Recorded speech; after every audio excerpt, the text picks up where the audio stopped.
आज बहुत ऐतिहासिक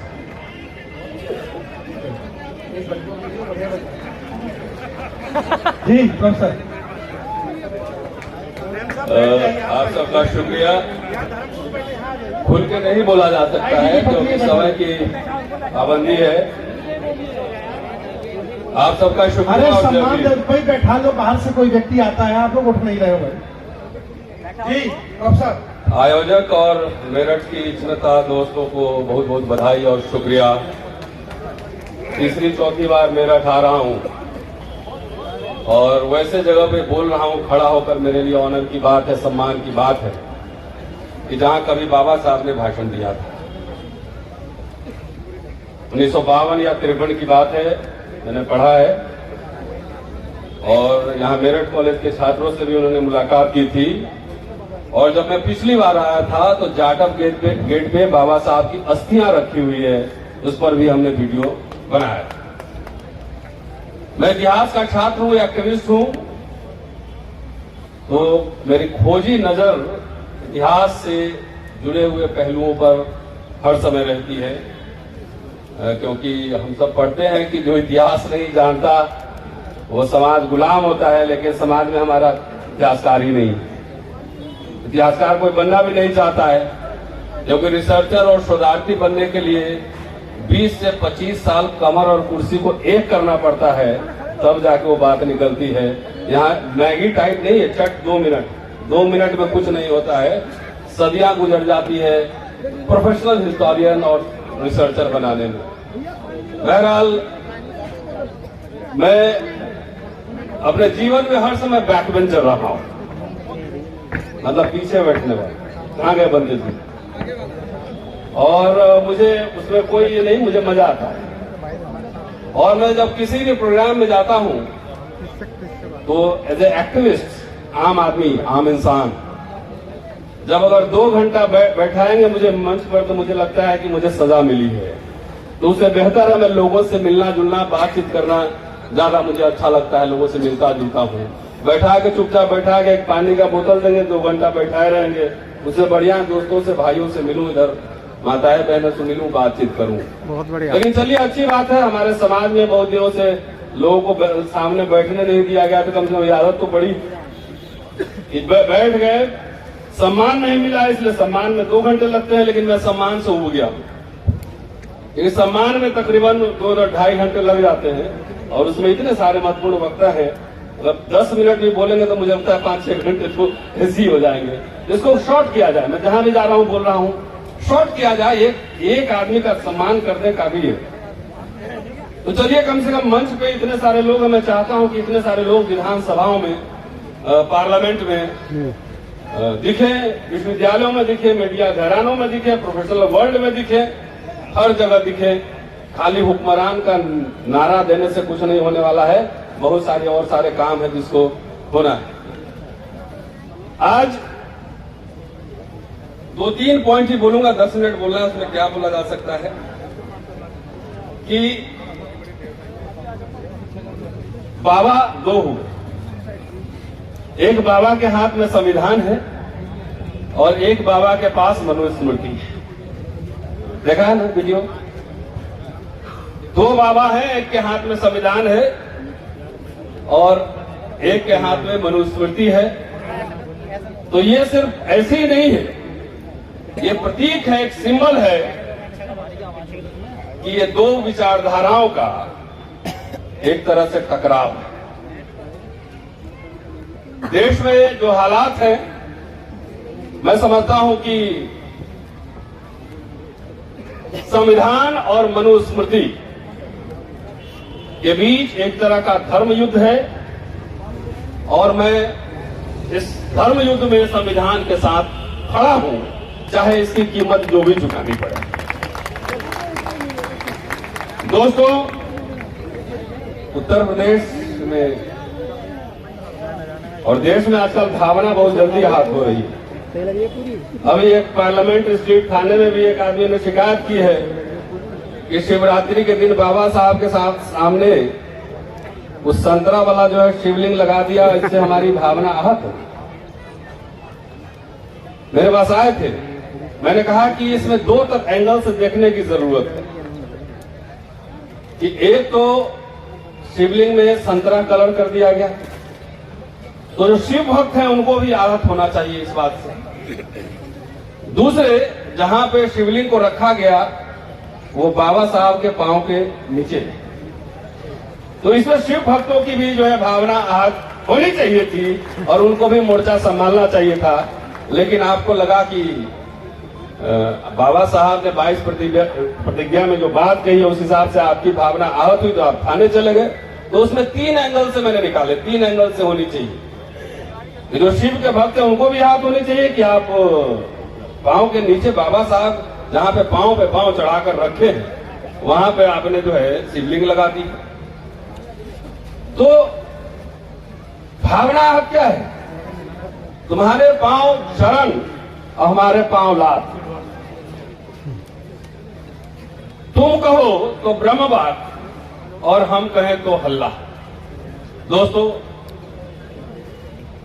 आज चूंकि हम महोत्सव है, सम्मेलन है और इसमें मुझे बोलना चाहिए था कम से कम डॉक्टर अंबेडकर और बुद्धिज्म पर आधा घंटा, लेकिन जो बहुत सारे चिंतन मनन की बातें 25, 30, 50 लोगों के बीच होती है, जब बहुत सारे लोग हों तो उसमें तो ऐसी बात कही जाती है जिसमें कि सब लोग को अच्छा लगे, थोड़ा गुदगुदी लगे, है ना, वो दिमाग में कम दिल में ज्यादा जाए। तो ऐसी बातें यहाँ पे कहनी होती है, इसलिए वक्ताओं की भी मजबूरी होती है। अभी भंते जी ने कहा कि हमारे लोग अपने लोग की ही आलोचना करते हैं, शिकायत करते हैं। तो शिकायत, आलोचना और समीक्षा में अंतर होता है। बाबा साहब भी बहुत सारे अपने लोग, कोट अनकोट, कौन है अपने लोग? सिर्फ एक जाति, एक समुदाय में पैदा होने वाले अपने लोग होते हैं, या अपने लोग विचारधारा से बनते हैं। आज ही मैं पढ़ रहा था डॉक्टर अंबेडकर का 1940 का भाषण, वो महार, मांग और चमार उस एड्रेस कर रहे हैं और वो पढ़िए 1940 का भाषण कि अपने लोग का मतलब हम लोगों ने इतना नैरो बना लिया है कि अपने लोग का मतलब हम लोग जाति से और समुदाय से समझने लगे। जो लोग हमारे जाति और समुदाय में जो पैदा हुए और मनुस्मृति के साथ खड़े हैं, क्या वे अपने लोग होंगे? चाहे मेरा भाई क्यों न हो, मेरे घर के मेंबर क्यों नहीं, जब दो विचारधाराओं के बीच यह एक तरह का धर्म युद्ध है तो अपने लोग इस बात से निर्धारित किए जाएंगे कि कौन किस तरफ खड़ा है। राहुल सांकेता इनको आप कहां रखें? आज की जो अस्मिता की राजनीति है और अपने लोग को पहचानने की जो बात है, राहुल सांकेता को कहां रखें? डॉक्टर अंबेडकर के कॉलेज में बहुत ब्राह्मण टीचर भी थे, उनके दोस्त भी थे। इमारत फंड में जब उन्होंने 2.25 लाख रुपए इकट्ठा किए मुंबई में एक इमारत बनवाने के लिए, तो 1 लाख तो उनके ब्राह्मण दोस्तों ने, अपर कास्ट के दोस्तों ने। तो अपने लोग को उसकी समीक्षा जरूरी है और इसलिए जरूरी है कि आजकल मैं समीक्षा कर रहा हूं कि जो अपने लोग के नाम पर हमारे लोगों को गलत इतिहास पढ़ाई जाए, गलत दिशा में भेजा जाए, सिर्फ भाषण और नारा दिया जाए, तो ऐसे समझ में हमारे जैसे आम लोगों की जिम्मेदारी है कि अपने लोगों की समीक्षा करें और समाज को सही इतिहास, सही सूचना की जानकारी दें। अपने लोग का एक बड़ा नेता है आजकल, बहुत लंबा लंबा बोलता है और कहता है करोड़ों रुपया चंदा इकट्ठा करते हैं। उससे एक पत्रकार ने पूछा कि बहुत लोग सवाल उठा रहे हैं कि स्कूल, कॉलेज, यूनिवर्सिटी नहीं खोले, तो उस नेताजी का कहना था, तो सोच लीजिए जरा बुद्धि, कि सरकार, ये तो सरकार का काम है। आजादी के पहले लोग अपना स्कूल, कॉलेज, यूनिवर्सिटी खोलते थे, तो सरकार का काम है, हमारा काम नहीं है।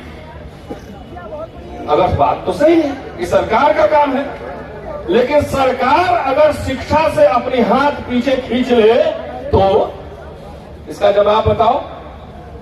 क्या चाहते हो कि हमारे लोग के कोट पैंट टाई उतर जाए, जाके गांव में जो है मजदूरी करें, उनके बच्चे पढ़े? और जिससे चंदा लेते हो उनसे पूछो कि उनके बच्चे सरकारी स्कूल में पढ़ रहे हैं क्या? तो चंदा लेते हो उनके बच्चे पढ़ रहे हैं अंग्रेजी स्कूल में। अब तुम्हारी कोई जिम्मेदारी नहीं है। मैं राजस्थान में था 2-3 दिन पहले, वहां मैंने जाकर देखा, वहां मेडिकल संस्थान का हॉस्टल जाकर कभी विजिट करके देखिए, मैंने वीडियो ही बनाया। एक एक चीज ट्रांसपेरेंट है। इस समाज में ऐसा नहीं है कि समाज में दिया नहीं है। एक पढ़ा लिखा मिडिल क्लास है, बहुत दिया, उतना दिया कि उतना में तो एक द्वीप खरीद के एक देश बना लिया रहता। लेकिन भाषण देंगे, और आप लोग को भी ये कह रहा हूं कि आप लोग गुदगुदी वाला भाषण में ताली पीटने का आदत छोड़ दीजिए। इस देश का हुक्मरान बन रहा है, ताली लग रहा है, कैसे बनना है जरा बताना? यूरेशिया भेज देंगे, ब्राह्मण को विदेश भेज देंगे, विदेशी है, कैसे भेजोगे बताना जरा? पाकिस्तान से बात किए, बड़ा टफ बॉर्डर। अफगानिस्तान से बात किए हो, टफ बॉर्डर। ये फालतू के नारों से बचो। बाबा साहब की पूरी किताब पढ़ लीजिए। जो लोग पूरा आंदोलन चला रहे हैं कि ये विदेशी है, ये मूल निवासी है, और कुछ नहीं, आपको गुमराह करके आपसे चंदा वसूल रहा है। मूल निवासी का पूरा कॉन्सेप्ट जब संविधान बन गया तो वो खत्म हो गया। कौन भारत का सिटीजन है? The question of citizenship has already been decided. कौन भारत का जो है सिटीजन है, बाबा साहब ने ऑलरेडी डिसाइड संविधान में किया हुआ। तब एक नया डिस्कोर्स खड़ा करना, इसका मतलब आपको दिखाना कि देखो ऊपर कौवा है, ऊपर देखे कौवा हाथ से रोटी छीन लिया।